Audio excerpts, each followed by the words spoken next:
पहले लास्ट के 3 ऑब्जेक्टिव पूछ लो आप लोगों से, बड़े नालायक हो यार। तो लास्ट क्लास में हमने गवर्नमेंट बजट स्टार्ट किया था। तो गवर्नमेंट बजट क्या होता है पहले तो ये बता दो। अच्छी चीज होती है, यस अच्छी चीज तो होती है। बताओ भाई गवर्नमेंट बजट क्या होता है?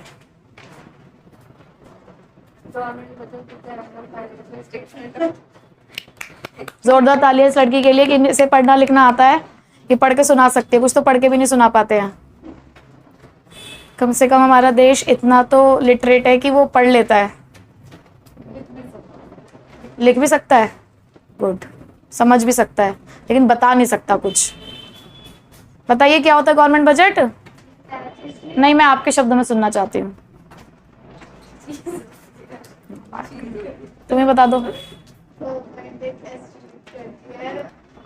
तो गवर्नमेंट बजट था कि एक एनुअल स्टेटमेंट होती है जहां पर हम किसी इकोनॉमी के एस्टिमेटेड रिसीट्स और एस्टिमेटेड एक्सपेंडिचर देखते हैं। यानी कि एक साल में हमारी इकोनॉमी ने अपनी इकोनॉमिक एक्टिविटी से कितने रिसीट्स वो जनरेट कर लेंगे और कितने वो खर्चे, यानी कि उस पैसे का इस्तेमाल कहाँ कहाँ वो करेंगे, उसे हम गवर्नमेंट बजट कहते हैं। अच्छा मुझे ये बताओ कि जब हम वैसे भी बजट बनाते हैं कि क्या वो एक्चुअल होता है? क्या जितना हमने सोचा था रिसीट्स आएंगे हमेशा उतनी ही आती हैं? उससे ज़्यादा भी हो सकती है और उससे कम भी हो सकती है।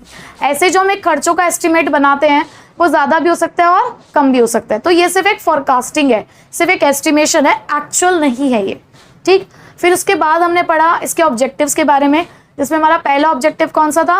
एलोकेशन ऑफ रिसोर्सेज, जहां पर हमने रिसोर्सेज को बांट रहे थे। किस बेसिस पे बांट रहे थे? 2 चीज़ों के लिए बांट रहे थे। एक तो हमारे लिए सोशल वेलफेयर था, दूसरा हमारा इकोनॉमिक ऑब्जेक्टिव था कि हमें प्रॉफिट भी मैक्सिमाइज करना था। हम यहाँ पर रिसोर्सेज को एलोकेट कर रहे थे 2 चीज़ों से। कैसे कैसे? एक तो टैक्सेस और कंसेशंस के थ्रू, दूसरा डायरेक्टली प्रोड्यूस करके। टैक्सेशन और कंसेशन में गवर्नमेंट खुद आगे बढ़कर, जहां उन्हें लगता था कि किसी चीज़ के प्रोडक्शन को एनकरेज करना है तो टैक्स का कंसेशन दे देते थे, सब्सिडीज दे देते थे। जहां उन्हें लगता है कि हमें इन वाले प्रोडक्ट्स के प्रोडक्शन को जो हार्मफुल है उनको डिस्करेज करना है तो वहाँ टैक्सेस हाई कर दिया करते थे या न्यू टैक्सेस इम्पोज कर देते थे। अब जिन एरियाज में प्राइवेट सेक्टर नहीं एंटर करता है उन एरियाज में फिर डायरेक्टली हमारा पब्लिक सेक्टर एंटर करता था और आपको वो फैसिलिटीज प्रोवाइड कराता था जो प्राइवेट सेक्टर नहीं प्रोवाइड करा पा रहा। उसके अलावा और भी बहुत सारे हमारे पास वाटर सप्लाई, सैनिटेशन वगैरह, हमने ये पढ़ा कि यहाँ पर भी गवर्नमेंट आके काम करती थी। एक और कंसेप्ट इसके अंदर हमने पढ़ा था about the public goods. Public goods क्या होते थे? वो गुड्स जो कि गवर्नमेंट प्रोवाइड करा रही है, समटाइम्स फ्री ऑफ कॉस्ट और sometimes with nominal charges, but फिर भी बहुत सारे लोग उसको फ्री में इस्तेमाल कर देते थे, उसे बोलते थे हम फ्री राइडर्स। दूसरा ऑब्जेक्टिव क्या था हमारा? Economic stability. इकोनॉमिक स्टेबिलिटी का मतलब क्या था? स्टेबिलिटी, फ्लक्चुएशंस को अवॉइड करना है, जो वाइड फ्लक्चुएशन है उसे हटाना है, तभी हम लोग क्या कर सकते हैं? अपनी इकोनॉमी की ग्रोथ कर सकते हैं। क्योंकि फ्लक्चुएशंस जब होती है ना तो हमारी इकोनॉमी को अफेक्ट करती है, हमारी जेब के पैसे को अफेक्ट करती हैं। अगर महंगाई बहुत ज़्यादा बढ़ती चली जाएगी तो उसका हमारी जेब पे फर्क पड़ेगा, ठीक है। तो स्टेबिलिटी लाना बहुत ज़रूरी था, चाहे वो प्राइस लेवल था चाहे वो एम्प्लॉयमेंट लेवल था। तीसरा हमारा ऑब्जेक्टिव था डिस्ट्रीब्यूशन ऑफ इनकम। वो किसके ऊपर बेस्ड था? Gap between the rich and poor. ये जो वाइड गैप है रिच और पुअर के बीच में, ये एक बहुत इंपॉर्टेंट फैक्टर है जिसके ऊपर ध्यान देना होता है। इसलिए गवर्नमेंट जब भी बजट बनाती है तो वो डिस्ट्रीब्यूशन ऑफ इनकम को कंसिडर करती है। वो चाहते हैं कि रिच के ऊपर ज़्यादा टैक्सेस लगे, पुअर के ऊपर कम लगे, यानी कि जो बर्डन है टैक्सेस का वो रिच के ऊपर ज़्यादा हो और पुअर्स के ऊपर कम। तो इसलिए प्रोग्रेसिव टैक्स सिस्टम वगैरह ये सब अप्लाई किए गए। अब हम आते हैं हमारे 4th ऑब्जेक्टिव की तरफ, जिसका नाम है इकोनॉमिक ग्रोथ। आपने इकोनॉमिक ग्रोथ पहली बार नहीं पढ़ा है, आप economic growth even 10th class से पढ़ते आए हो इस वर्ड को कि इकोनॉमिक ग्रोथ क्या होता है।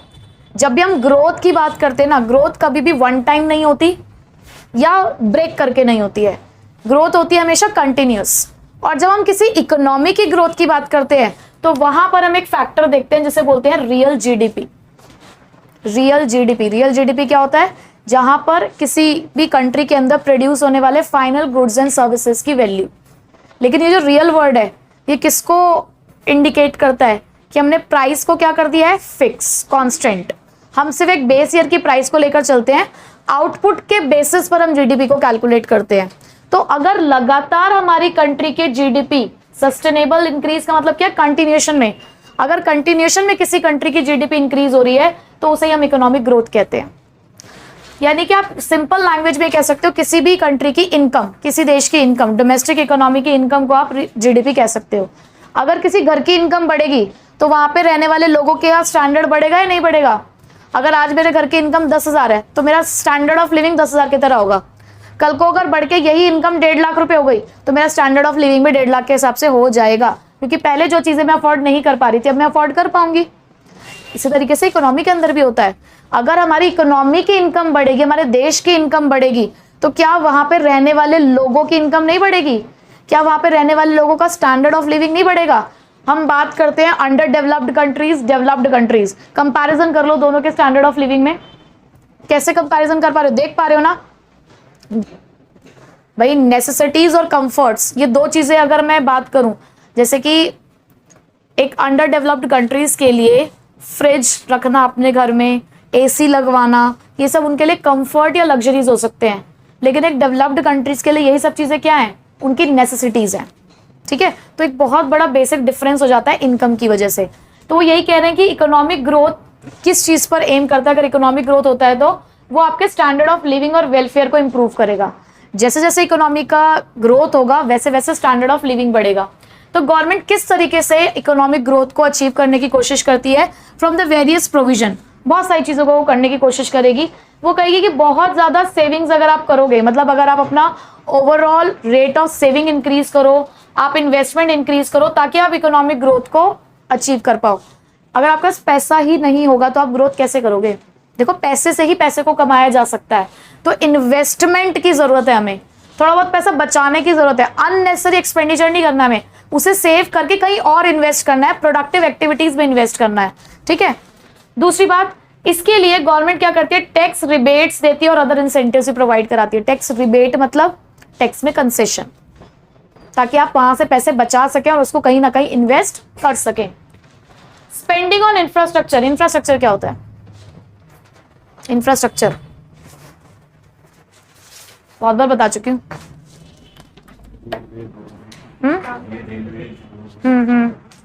और इंफ्रास्ट्रक्चर, मैंने आपको इंफ्रास्ट्रक्चर के लिए पहले भी एक वे बताया था कि infrastructure is just like a mirror, एक आईना है वो। जैसे हम जब आईने के सामने खड़े होते हैं, मिरर के सामने खड़े होते हैं, तो हमें पता चल जाता है ना कि आज हम कैसे लग रहे हैं, हमारी पोजीशन क्या, हम कैसे दिख रहे हैं। चाहे वो हमारे आउटर लुक को ही शो कर रहा है, अंदर से चाहे कुछ भी हो, हम कितने भी टूटे हुए हों, लेकिन बाहर से हमारी क्या सिचुएशन है। लेकिन ये जो बाहर से हम एक चेहरे पे स्माइल लेके घूमते हैं और शीशे के सामने खड़े होते हैं, तो वो क्या दिखाता है हमें? खूबसूरत, ब्यूटीफुल, है ना। इसी तरीके से किसी भी कंट्री का इंफ्रास्ट्रक्चर देखकर हम उस कंट्री के हालातों के बारे में जानते हैं, चाहे अंदर से वो कंट्री कैसी भी हो। जैसे कि उस कंट्री के road, railways, education facilities, health facilities, power facilities, water supply कैसे चलती है वहां पर, इन सभी चीजों को देखकर हम ये पता लगा सकते हैं कि हमारी कंट्री की हालत कैसी होगी। तो ज्यादा से ज्यादा इंफ्रास्ट्रक्चर के अंदर पैसा खर्च करके भी इकोनॉमिक एक्टिविटीज को प्रमोट किया जा सकता है डिफरेंट सेक्टर में। अब देखो, मुझे ट्रेड बढ़ाना है, तो ट्रेड बढ़ाने के लिए ट्रांसपोर्टेशन भी चाहिए, ट्रेड बढ़ाने के लिए बैंकिंग फैसिलिटीज भी चाहिए, ट्रेड बढ़ाने के लिए कम्युनिकेशन भी चाहिए, और क्योंकि ट्रेड में रिस्क है तो इंश्योरेंस भी चाहिए। तो ये सारी क्या है? इंफ्रास्ट्रक्चर फैसिलिटीज ही हैं। ठीक है, तो ज्यादा से ज्यादा इंफ्रास्ट्रक्चर में पैसा खर्च करके भी इकोनॉमिक ग्रोथ को अचीव किया जा सकता है अलग अलग सेक्टर्स के अंदर, चाहे वो हमारा प्राइमरी सेक्टर हो, चाहे वो हमारा सेकेंडरी सेक्टर हो, या फिर टर्शरी यानी कि सर्विस सेक्टर हो। क्लियर ये वाला पॉइंट सबको? ठीक। Next, management of public enterprise. अब ये जो हमारी पब्लिक सेक्टर यूनिट्स होती है, इनको भी तो मैनेज करना है, क्योंकि ऐसा हम मानकर चल रहे हैं कि बेसिकली यही है जो सोशल वेलफेयर कर रही हैं, तो इनको भी पैसा देना है। गवर्नमेंट बजट में से ये जितनी भी हमारी पब्लिक सेक्टर एंटरप्राइजेस चल रही हैं, क्योंकि ये प्रॉफिट के लिए काम नहीं करती ना, जो पब्लिक सेक्टर यूनिट्स होती है प्रॉफिट के लिए काम नहीं करती, तो इनको पैसा देना है या नहीं देना है? तो इनको पैसा देना होता है, इनको मैनेज भी करना होता है। तो बजट पॉलिसी ये दिखाती है that government try to increase the rate of growth through public enterprises. Government policies इस तरीके से बनाई जाती हैं जो ये दिखा रही होती हैं कि गवर्नमेंट कोशिश कर रही है इकोनॉमिक ग्रोथ अचीव करने की। कैसे? अपनी पब्लिक सेक्टर यूनिट्स के थ्रू, अपनी एंटरप्राइजेस के थ्रू वो उस ग्रोथ को अचीव करने की कोशिश कर रही हैं। Budget helps the government to manage these public sector units. अब जैसे गवर्नमेंट हॉस्पिटल्स बने हुए हैं, वहां पे फैसिलिटीज प्रोवाइड करनी है, तो पैसा कौन देगा? गवर्नमेंट ही तो देगी। कहाँ से देगी? अपने बजट में से देगी। देखो आजकल कुछ बीमारियां बहुत ज़्यादा बढ़ चुकी हैं। पहले होता था कि जो ऐसी मेजर डिसीज होती थी वो बहुत कम लोगों में देखने को मिलती थी, किडनी कैंसर, ये सब चीज़ें आजकल बहुत ज़्यादा बढ़ चुकी हैं। पहले कम थी। तो आपने देखा होगा पहले कैंसर हॉस्पिटल्स इतने नहीं थे जितने आज हैं। पहले फ्री में कैंसर का इलाज नहीं होता था, लेकिन आज फिर भी कहीं ना कहीं गवर्नमेंट फैसिलिटीज ऐसी मिलनी शुरू हो चुकी हैं। ठीक है, तो ये सब क्या है? गवर्नमेंट अपने बजट में से तो सारा पैसा निकाल रही है। तो गवर्नमेंट पब्लिक सेक्टर यूनिट्स के थ्रू इन काम को करती है। ये तो मैं सिर्फ आपको बता रही हूँ वो वाली पब्लिक सेक्टर यूनिट्स जो सोशल वेलफेयर कर रही हैं। ठीक है, उसके अलावा हमारे पास ऐसी पब्लिक सेक्टर यूनिट्स भी हैं जो रेलवेज, इलेक्ट्रिसिटी, वाटर सप्लाई, इन सब एरियाज में भी काम करती है ताकि सोशल वेलफेयर किया जा सके। हमारी इंडियन रेलवे क्यों गवर्नमेंट के हाथों में आज तक? क्या आपको पता है कि इंडियन रेलवेज प्राइवेटाइज्ड हैं या पब्लिक हैं? पब्लिक हैं। क्यों? ताकि फेयर नॉमिनल रहे। देखो एसी कोच में आप जाते हो तो थोड़ा सा फेयर बढ़ता ही बढ़ता है, लेकिन अगर आप पैसेंजर ट्रेन में जाते हो तो उसका किराया बहुत नॉमिनल है, ताकि हर क्लास ऑफ पॉपुलेशन रेलवे का इस्तेमाल कर सके, डिस्टेंट एरियाज में जा सके, अपना एक जो रूट उन्हें ट्रैवल करके जाना है अगर कहीं, तो वो ट्रैवल कर सकें। क्योंकि हर कोई प्लेन में नहीं बैठ सकता, हर कोई बसेस में नहीं जा सकता, क्योंकि बस के फेयर्स भी थोड़े ज्यादा होते हैं। ठीक है, उसके बाद government makes the provision in budget to provide the financial help. तो इन सभी पब्लिक सेक्टर एंटरप्राइजेस को, इन सभी पब्लिक सेक्टर यूनिट्स को गवर्नमेंट इस बजट के अंदर कुछ प्रोविजंस बनाते हैं ताकि इनको फाइनेंशियल हेल्प मिल सके। ठीक है, तो ये हमारे टोटल ऑफ 5 ऑब्जेक्टिव्स थे। बहुत इंपॉर्टेंट कंसेप्ट है। हर साल बजट का ऑब्जेक्टिव का एक क्वेश्चन आता ही आता है जिसमें वो पर्टिकुलर ऑब्जेक्टिव पूछ लेते हैं कि यही वाला एक्सप्लेन करना है, तो आप छोड़ नहीं सकते। तो कौन कौन से थे? पहला कौन सा था? Allocation of resources, economic stability, distribution of income, economic growth and then management of public enterprises. ठीक है, अब हमारे पास एक और कंसेप्ट आता है पब्लिक गुड और प्राइवेट गुड के बीच का डिफरेंस। हमने छोटा सा इंट्रोडक्शन लिया था पब्लिक गुड का भी पीछे। क्या थे वो पब्लिक गुड्स? जहां पर एक का कंजप्शन दूसरे के कंजप्शन को अफेक्ट नहीं करता। फॉर एग्जाम्पल मैं देती हूं, जैसे कि ये वाटर बॉटल है। ठीक है, ये वाटर बॉटल है। आप जैसे मार्केट से भी अगर कोई वाटर बॉटल खरीद के लेकर आते हो, आप बिस्लेरी खरीद के लेकर आए, अगर मैं, ये मेरा प्राइवेट गुड है, क्यों? क्योंकि मैं इसको खरीद के लेकर आऊँ। मान लो कि एक बिस्लेरी की बॉटल है, ये मैं इसको खरीद के लेकर आई, मैंने इसमें से पानी पिया, तो अगर इसी पानी को आप मुझसे अगर आप मांग लो कि आप भी इसमें से पानी पीना चाहते हो, तो मेरे कंजप्शन के बाद इसके लिए जो बचेगा पानी वो कम हुआ होगा या नहीं हुआ होगा? मेरे कंजप्शन करने की वजह से इसके कंजप्शन में फर्क पड़ा या नहीं पड़ा? पड़ेगा ना। बट वहीं पर आप किसी, लीजिए आप पानी पी लीजिए, कहीं आप कहीं हमारा पानी ले गई हैं। लेकिन यही अगर आप किसी पब्लिक पार्क में रोज चक्कर लगाते हो, तो आप लगाओ, मैं लगाऊं, ये लगाए, हम सब मिलकर लगाएं, क्या उस पे कोई फर्क पड़ेगा? मेरे चक्कर लगाने से क्या तुम्हारी सेहत पे कोई फर्क पड़ रहा है? या तुम्हारे जो आपको बहुत ही आराम मिल रहा है वहां पे घूमकर, आपकी आंखों को, शरीर को, सबको जो आराम मिल रहा है वहां पे चक्कर लगाने से, क्या उसमें कोई कमी आएगी? बताइए बताइए जी, कोई कमी आएगी? आपके तो घर के पास में ही एक पार्क है, जाते हैं आप उसमें? नहीं जाते। कभी जाइए सुबह सुबह, थोड़ा आनंद उठाइए। अच्छी जगह नहीं है? क्यों? सेहत बनाने के लिए बिल्कुल सुबह सुबह से जाइए आप। ठीक है, तो पब्लिक पार्क में जाना और एक ऐसे पब्लिक गुड को इस्तेमाल करना, दोनों में आपने क्या फर्क देखा?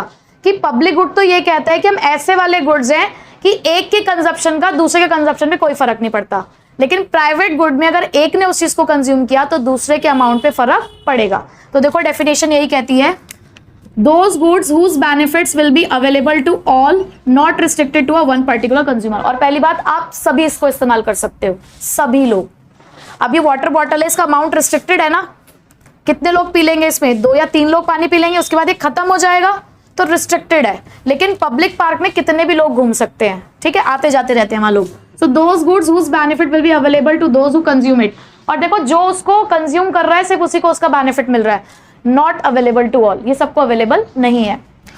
एग्जाम्पल रोड, पब्लिक पार्क्स, यहाँ पे कपड़े, कार, फूड आइटम्स, ये सब चीजें। ठीक है, अब अगर इसका समोसा मैं खा लूं तो ये क्या खा पाएगी? नहीं खा पाएगी ना, कुछ खत्म हो गया वो।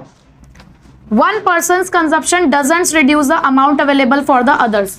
एक का कंजप्शन दूसरे के कंजप्शन को यहाँ पर अफेक्ट नहीं करता, लेकिन यहाँ करता है। One person's consumption reduces the amount for the others. No feasible way to exclude the non payers from enjoying the benefits. देखो हम यहाँ पर लोगों को अलग नहीं कर सकते कि किसने पे किया है किसने पे नहीं किया है। देखो उस पब्लिक पार्क को बनाने के लिए हो सकता है डोनेशंस वगैरह भी गई हो। अब जिसने डोनेशन दी होगी देखो वो भी उस पब्लिक पार्क को एंजॉय कर रहा है, उस रोड को एंजॉय कर रहा है, हो सकता है डोनेशंस वगैरह गई हो उस चीज के लिए भी। और जिसने पैसा नहीं दिया वो भी तो एंजॉय कर रहा है ना, तो आप एक्सक्लूड नहीं कर सकते, नॉन एक्सक्लूडेबल होते हैं पब्लिक गुड्स। लेकिन प्राइवेट गुड्स में एनीवन हु डजंट पे for the goods can't be excluded from enjoying the benefits. So without ticket, जैसे कि आप एक मूवी देखने के लिए जा रहे हो तो बिना टिकट के आप मूवी नहीं देख सकते, तो आपको रोका जा सकता है, आपको एक्सक्लूड किया जा सकता है कि अगर आपने पैसे नहीं भरे हैं तो आप मूवी नहीं देख पाओगे। तो दिस इज प्राइवेट गुड। ठीक है, समझ आ गया पब्लिक और प्राइवेट में क्या फर्क है।